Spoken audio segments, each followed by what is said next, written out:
Start करते हैं कल से आगे। और कल होमवर्क में आपके लिए कुछ अंकित प्रश्न दिए थे, आज उन्हीं का सॉल्यूशन देख के फिर आगे थ्योरी स्टार्ट करते हैं।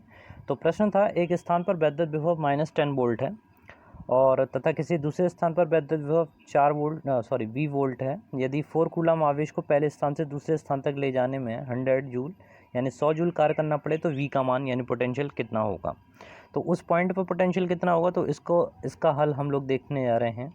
तो इसमें सबसे पहले विभवांतर की जो परिभाषा है उसको आप ध्यान रखिए कि अगर दो पॉइंट दे रखें, इस पॉइंट को आप ए कह रहे हैं और दूसरे पॉइंट को बी कह रहे हैं, और यहाँ पर जो ए बिंदु पर पोटेंशियल है वो वी ए है, पोटेंशियल बी बिंदु पर वी बी है।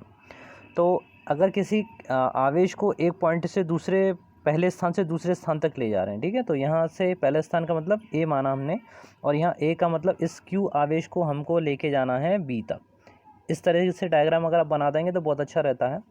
ओके, तो नाउ यहाँ पर पोटेंशियल डिफरेंस अगर आप निकालें तो पोटेंशियल डिफरेंस जो निकाल जाएगा वो लास्ट वाले से कंसीडर करते हैं, that is B B minus B A, और ये इक्वल होगा किसके, W A B upon Q के। ठीक है, Q that the particular charge जिसको आपको वहाँ पर लेके जाना है। अब जरा देखें, अब किस बिंदु के बारे में पूछ रहा है, वो बिंदु बी के बारे में पूछ रहा है। तो यहाँ पर बी वी की जगह पर आप वी लिख लें, माइनस नेगेटिव चिन्ह लगा के वी ए की जगह पर आप लिखेंगे -10, साइन को साथ में लेके चलेंगे। किया गया कार्य डब्ल्यू ए बी का मान 100 जूल है तो 100 जूल लिखेंगे, अपॉन आवेश जितना दे रखा है वो वैल्यू दे रखी है क्यू के बराबर, 4 के बराबर। ठीक है, the value of Q this equals to 4 coulomb. अब सिंपल है, आपको 4 का डिवाइड करना है, तो 4 को आप डिवाइड करेंगे तो वी बी, और ये माइनस और माइनस आपका प्लस होगा, प्लस का 10, और ये वैल्यू आपके पास में आएगी 25 वोल्ट। जब प्लस का 10 इधर ले जाएंगे तो माइनस का होगा, तो इसको आप लिखेंगे that V be equals to 25 minus 10, और आप देख ही पा रहे हैं प्लस का 25, और जब इसको घटाएंगे तो ये आंसर आएगा आपके पास में प्लस का 15 वोल्ट। ये होगा आपका इसका आंसर। ओके, आइए अब दूसरे प्रश्न पर आते हैं। बात करते हैं क्वेश्चन नंबर 2 के बारे में। क्वेश्चन है, एक बिंदु आवेश +5 × 10⁷ कूलाम के कारण इससे 10 सेंटीमीटर की दूरी पर स्थित बिंदु पर वैद्युत विभव ज्ञात करना है। और सेकंड पार्ट में है कि 5 × 10⁻10 कूलाम आवेश को अनंत से इस बिंदु तक लाने में कितना कार्य करना होगा। ठीक है, तो इस क्वेश्चन को करने के लिए सबसे पहले ये वाला चार्ज लीजिए। तो ये वैल्यू है क्यू की, क्यू इक्वल्स टू 5 × 10⁷ इतना कूलाम। कितनी दूरी पर है, आर दूरी, आर 10 सेंटीमीटर दे रखा, तो कन्वर्ट कीजिए इसे मीटर में। जैसे मैंने बता चुके हैं कि 10⁻2 का मल्टीप्लाई करके आप सीधे सेंटीमीटर से मीटर में कन्वर्ट कर सकते हैं। प्रोसीजिंग वही है कि आप 100 से भाग दीजिए या 10⁻2 का मल्टीप्लाई कीजिए। पूछ रहे हैं किसी बिंदु पर वैद्युत विभव ज्ञात करना है, तो विभव के लिए सूत्र सभी को याद हो जाना चाहिए, 9 × 10⁻9 और Q अपॉन R। ठीक है, अब केवल आपको वैल्यू प्लेस करके कैलकुलेशन करनी है। तो 9 × 10⁻9 आपने किया, आवेश Q का मान दे रखा 5 × 10⁷ अपॉन R की वैल्यू प्लेस कीजिए 10 × 10⁻²। ठीक है, अब ये ऊपर का मल्टीप्लाई 9 × 4 = 45, 45 ये हुआ, 10 की घातें कंसीडर कर लो, 9 7 16 क्योंकि प्लस की हैं। ठीक है, दोनों ही पॉजिटिव है इसलिए आप इसको ऐड कीजिएंगे, और प्लस का 1 माइनस का 2 आप करेंगे तो माइनस का 1 बचेगा नीचे, माइनस का 1 जो ऊपर जाएगा तो प्लस का 1 होगा, तो आप इसको +1 करके दिखाएंगे। v इक्वल्स टू 45 × 10⁻16, और एक कितना हो जाएगा आपका 17। 10 का भाग दीजिए, 10 का कीजिए मल्टीप्लाई, तो 4.5 10 का भाग लगाने पर इसमें आया 4.5 इंटू, और ऊपर वाला जो 10 का मल्टीप्लाई करेंगे उससे आपका इतना वोल्ट या जूल पर कूलम, ये इसका मात्रक हुआ। ठीक है, तो अब सेकंड पार्ट में आते हैं। सेकंड पार्ट में कह रहा है, ये तो पहले पार्ट में स्थित वैद्युत विभव ज्ञात हुआ। अब सेकंड पार्ट में 5 × 10⁻10 कूलम आवेश को जब आप अनंत से इस बिंदु तक लाएंगे तो कितना कार्य करना पड़ेगा। तो इस बिंदु तक लाने में जो किया गया कार्य है उसका मान निकालने के लिए आपको यूज़ करना पड़ेगा वैद्युत विभव इक्वल्स टू किया गया कार्य अपॉन टोटल चार्ज। ओके, और यहाँ से कार्य का मान निकालना है तो W equals to Q0 × V का मान आएगा। W इक्वल्स टू Q0 का मान आप ये वाला यूज़ करेंगे, तो इसको आप प्रयोग करेंगे 5 × 10⁻10 इतना कूलम, और विभव V का मान आप लगाएंगे 4.5 × 10⁻18 यानी 18। मल्टीप्लाई कीजिएगा, मल्टीप्लाई करके आपके पास आंसर आएगा 5 5 = 25, कैरी गया 2, 5 4 = 20 और 2 22। डेसिमल एक बात है, एक बात लगाया, ऊपर की पावर कंसीडर कीजिए 10⁻10 और प्लस का 18, माइनस का 10 और प्लस का 18 में कितना बचेगा, 8 बचेगा आपके पास में। ठीक है, 10 का भाग लगाइए, 10 का कीजिए गुणा।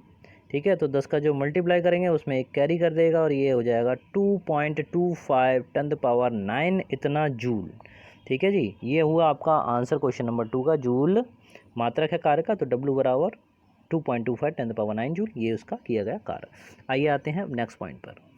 एडिशनल पॉइंट में हम आपके लिए लेके आए हैं विभव प्रवणता और इलेक्ट्रिक फील्ड इंटेंसिटी में संबंध। तो यहाँ सबसे पहले विभव प्रवणता या पोटेंशियल ग्रेडियंट के बारे में जानते हैं। तो ये है दूरी के सापेक्ष विभव में जो परिवर्तन होता है उसको विभव प्रवणता कहते हैं। इसका मान कैसा होता है आपका, ऋणात्मक होता है, नेगेटिव होता है। यानी विभव प्रवणता का मान अगर आप लिखें तो ये होता है delta V upon delta x के बराबर। ठीक है, तो ये है आपकी potential difference, potential gradient sorry.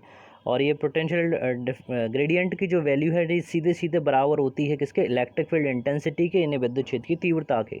इसका मतलब ये हुआ कि अगर E का मान लिखा जाए तो you can write also the D V upon delta X. ठीक है, delta V upon delta X, आप इसको ऐसे भी लिख सकते हैं। इलेक्ट्रिक फील्ड इंटेंसिटी है, मात्रक और विमित सूत्र सब वही होंगे, वोल्ट पर मीटर होगा, वोल्ट इसका हो जाएगा मात्रक। ठीक है, विभवांतर का मात्रक वोल्ट, और ये दूरी है, दूरी के सापेक्ष परिवर्तन है तो इसका मात्रक आप लगाएंगे मीटर, तो वोल्ट पर मीटर इसका मात्रक होगा, जिसको आप इलेक्ट्रिक फील्ड इंटेंसिटी भी कहते हैं। डायमेंशंस की बात की जाए, डायमेंशंस ठीक वही रहेंगे कि ML/T-3 A-1 जो इलेक्ट्रिक फील्ड इंटेंसिटी के होते हैं। तो यहाँ पर विभव प्रवणता सीधे सीधे किसके बराबर होती है, आपके इलेक्ट्रिक फील्ड इंटेंसिटी के बराबर होती है। अगर इसे और भी आप मैथमेटिकल फॉर्म में डिफरेंशिएट अवकलन के रूप में अगर लिखना चाहें तो आप इसको भी इस तरह से भी लिख सकते हैं कि E इक्वल्स टू माइनस का dV अपॉन dr। ठीक है, यानी V का आप R के सापेक्ष अवकलन अगर आप कर देंगे तो आपको विद्युत क्षेत्र की तीव्रता प्राप्त हो जाएगी।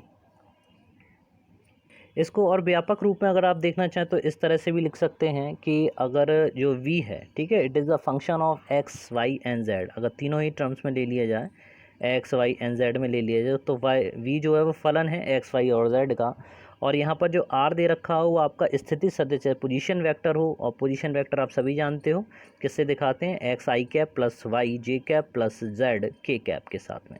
तो यहाँ पर अगर इलेक्ट्रिक फील्ड इंटेंसिटी भी आपकी, क्योंकि एक सदिश राशि है तो इसमें आप इसको इंडिकेट कर सकते हैं ई एक्स आई के साथ में, ई वाई जे के साथ में, और ई जेड के साथ में। बहुत ही इंपॉर्टेंट फैक्टर है ये, बहुत ही इंपॉर्टेंट समीकरण है कंपटीशन के पर्पज़ से, तो इस चीज़ को आप बहुत अच्छे से ध्यान रखिए। अब अगर यहाँ पर इलेक्ट्रिक फील्ड इंटेंसिटी की वैल्यू आप ई वेक्टर निकालना चाहते हैं तो इन सबको इसी फॉर्म में लिख दीजिए।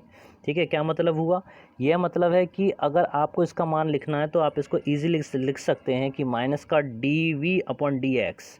ठीक है, और इसके साथ में क्या आएगा आपका आई कैप आएगा, प्लस इसी तरह से डी वी अपॉन माइनस लगाते हुए D V upon D Y, और साथ में आपके क्या आएगा J cap, plus minus D V upon D Z, और साथ में आएगा आपका के कैप। ओके, तो इस तरह से ये ई एक्स फैक्टर को रिप्रेजेंट कर रहा है, यानी ई एक्स की, केवल ई एक्स की अगर वैल्यू हमको इसको दिखाएं तो ये किसके बराबर होगी, delta V upon delta x के बराबर होगी। ई वाई का मान अगर निकाला जाए तो केवल D V upon D Y के बराबर होगा। ठीक इसी तरह से ई जेड का मान निकाला जाए तो किसके बराबर होगा, माइनस का delta V upon delta Z के। कुछ अलग नहीं किया है, सिर्फ क्या किया, कंपेरिजन कर लिया है इस पूरे फैक्टर का इसके साथ में। ठीक है, तो यहाँ पर आई को आई से हटा दीजिए, ई एक्स किसके बराबर हो जाएगा, delta V upon delta x के बराबर हो, जो यहाँ पर आपको इंडिकेट किया है। ठीक इसी तरह से ई वाई का मान D V upon delta Y del Y के बराबर होगा। इस तरह ई जेड का मान delta V upon delta Z के बराबर होगा। ठीक है, तो इसके ऊपर अब आइए एक अंकित प्रश्न देखते हैं। आइए देखते हैं सांख्यिक प्रश्न को। तो इसमें है कि एक्स अक्ष के अनुदिश क्षेत्र में वैद्युत विभव वी एक्स दूरी यानी एक्स मीटर के साथ संबंध जो है we x equals to 4x² दिखा रहा है। ठीक है ना, तो यहाँ पर जो अभी आपको बताया था v is a function of X Y and Z, तो यहाँ पर केवल ये x का फंक्शन दिखा रहे हैं और ये है केवल 4x² के बराबर। आगे कह रहा है बिंदु x इक्वल्स टू 1 मीटर पर, यानी x की जगह पर आप 1 प्लेस करेंगे और वहाँ पर 1 माइक्रो कूलम आवेश पर अगर आपको पता करना है उसके उस पर लगने वाला वैद्युत बल कितना होगा। तो सबसे पहले वहाँ पर हमें इलेक्ट्रिक फील्ड इंटेंसिटी पता करनी पड़ेगी, और इलेक्ट्रिक फील्ड इंटेंसिटी और V में क्या संबंध होता है अभी हमने पढ़ा था कि E का जो वैल्यू है वो minus D V upon D X के बराबर होती है। इसका मतलब ये हुआ कि अब आप यहाँ पर वैल्यू प्लेस करेंगे किसकी, डी वी की वैल्यू प्लेस करेंगे जो किसके बराबर 4x² के बराबर है। तो यहाँ पर थोड़ी सी दिक्कत आने वाली है बायोलॉजी वाले छात्रों को, लेकिन ऐसा ना करिएगा। जो भी स्टूडेंट हैं, चाहे वो बायो का हो या अथवा मैथमेटिक्स का हो, थोड़ी बहुत डिफरेंशियल अवकरण आपको सीखने चाहिए, ठीक है। तो हो सकता है आए भी और आएंगे ही, ओके। तो इस चीज़ को ध्यान में रखते हुए थोड़ा सा आप यहाँ पर डिफरेंशियल करेंगे। और डिफरेंशियल ये कह रहा है कि अगर आप x की पावर n का डिफरेंशिएट करते हैं तो आपको क्या होता है, ये पावर जो होती है वो आगे आती है, यानी d/dx x की पावर n, x के सापेक्ष अगर अवकलन करते हो तो पावर जो घात है, ठीक है ना, वो घात आगे आएगी और उस पावर में से फिर एक कम करके लिखा जाएगा, ये n-1 किया जाएगा। तो इस चीज़ को यहीं पर आप लगाएंगे तो e = -4 आप बाहर लेंगे, तो 4 क्योंकि कांस्टेंट है बाहर आ गया, अंदर बचेगा केवल d/dx x की पावर 2। तो यहाँ पर जो काम n कर रहा है वो यहाँ पर किसका काम है, वो 2 का। तो 2 को आपको आगे लाना है क्योंकि n आगे आया है, तो 2 को आगे लाया तो मल्टीप्लाई में 2 आगे आएगा, और साथ में x की पावर में से एक कम कीजिए तो 2 - 1 किया आपने, ठीक है। तो इस तरह से e का जो मान आपके पास में आएगा 4 × 2 = 8 और x की पावर यानी x की घात आपकी प्लस का 2 और माइनस का 1 करेंगे तो प्लस का 1 बचेगा। तो इस तरह से आपके पास में आया ई की जो वैल्यू है, केवल ये एक्स फैक्टर को डिनोट कर रहा है क्योंकि केवल इसमें एक्स का ही घटक है, ओके। तो ये अब ये वैल्यू आ गई आपके पास में electric field intensity. Next line में वो कह रहा है कि x = 1 मीटर कीजिए। तो x = जब आप यहाँ पर 1 मीटर करेंगे तो सीधा सीधा क्या आ जाएगा आपके पास, e = माइनस का आ जाएगा आपके पास में 8, ओके।